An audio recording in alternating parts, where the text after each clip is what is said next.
Oke, assalamualaikum warahmatullahi wabarakatuh. Perkenalkan kami dari kelompok 8 tentang unsur-unsur pokok hadis dan jenis-jenis hadis.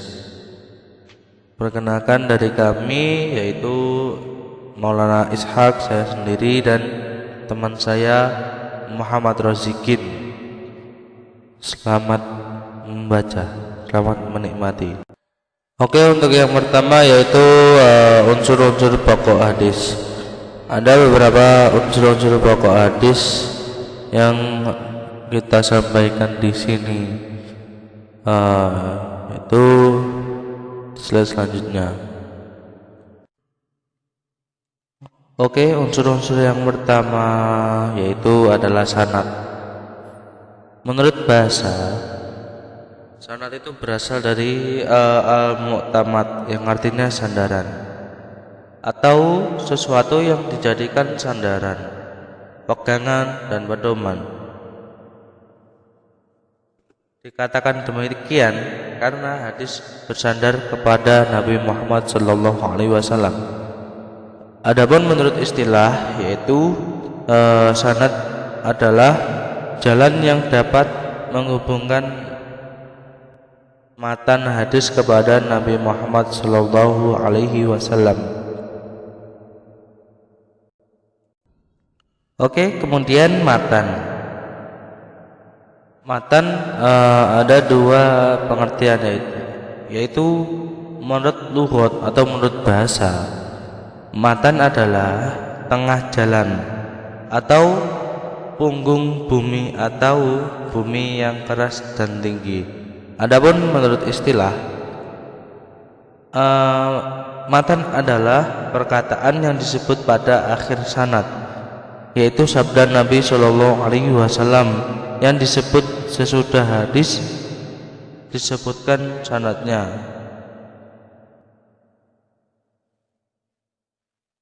Sesuatu materi hadis dapat dinilai lebih buruk apabila materi hadis itu tidak bertentangan dengan Al-Quran atau hadis lain yang lebih kuat.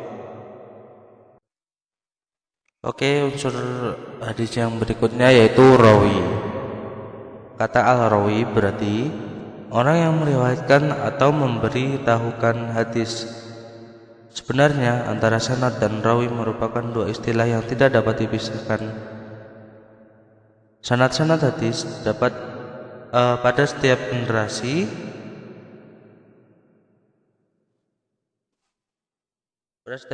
atau tabaqah juga terdiri dari beberapa rawi. Mereka adalah orang-orang yang menerima dan memindahkan hadis dari seorang guru kepadanya, murid-muridnya, atau pada teman-temannya. Kemudian bagi perawi yang terakhir yang menghimpun hadis dalam satu kitab tadwin disebut perawi atau disebut juga mukharrij.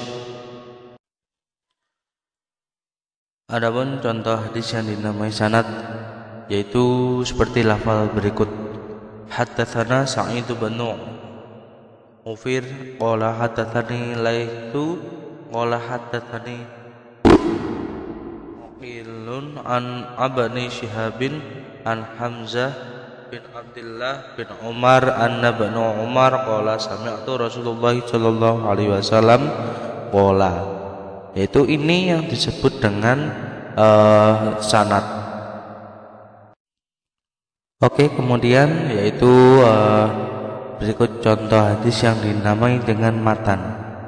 Seperti lafal berikut: bainan ana naimin utitu bi qutahi labanin fasyarabtun hatta inni lararai riya yakhruju fi, yaitu ila akhirih, yaitu yang dinamai dengan matan atau yang disebut dengan isi dari hadis tersebut.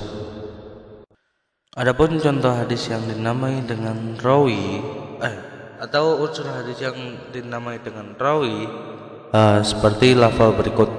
Ada tulisan di bagian akhir biasanya, yaitu tertulis Rawahul Bukhari, yaitu yang hadis ini yang diriwayatkan oleh Imam Bukhari atau perawinya Imam Bukhari. Oke, lanjut kepada jenis-jenis hadis. Ada beberapa jenis-jenis hadis yang akan kami sebutkan. Oke, jenis hadis yang pertama yaitu hadis qudsi.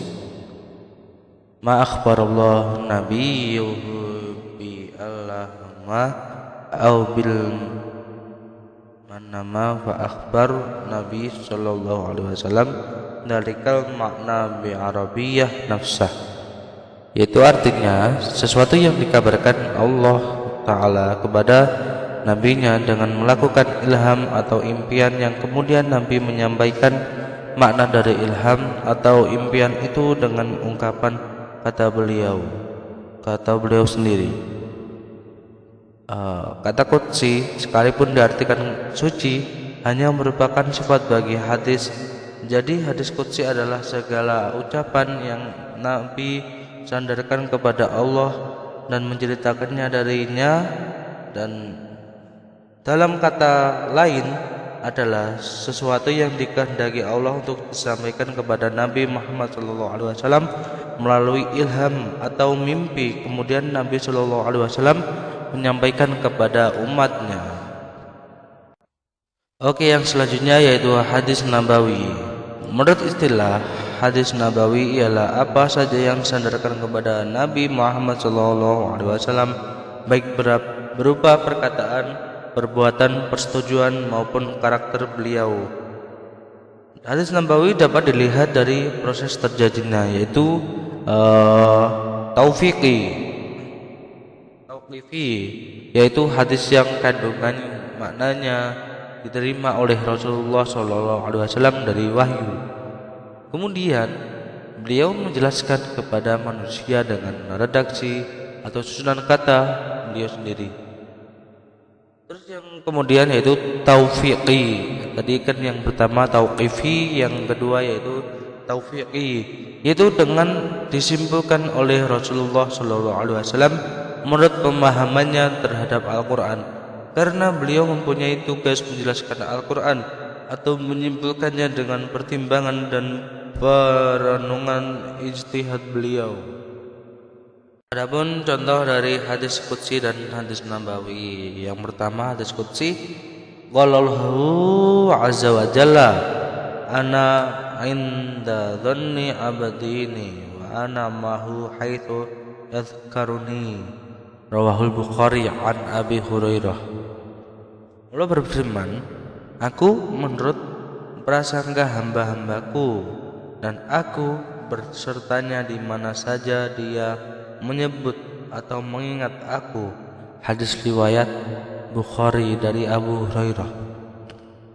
Terus kemudian contoh hadis nabawi berupa qauli, yaitu innamal a'malu binniyat wa innamal likulli imri'in ma nawa. Hadis riwayat Bukhari wa Muslim. Yaitu yang nabawi ini hadis tentang keutamaan niat. Segala sesuatu itu bergantung kepada niatnya. Oke. Ya, mungkin itu saja ya yang bisa saya sampaikan. Ada kurang lebihnya saya mohon maaf. Billahi taufiq wal hidayah. Wassalamualaikum warahmatullahi wabarakatuh.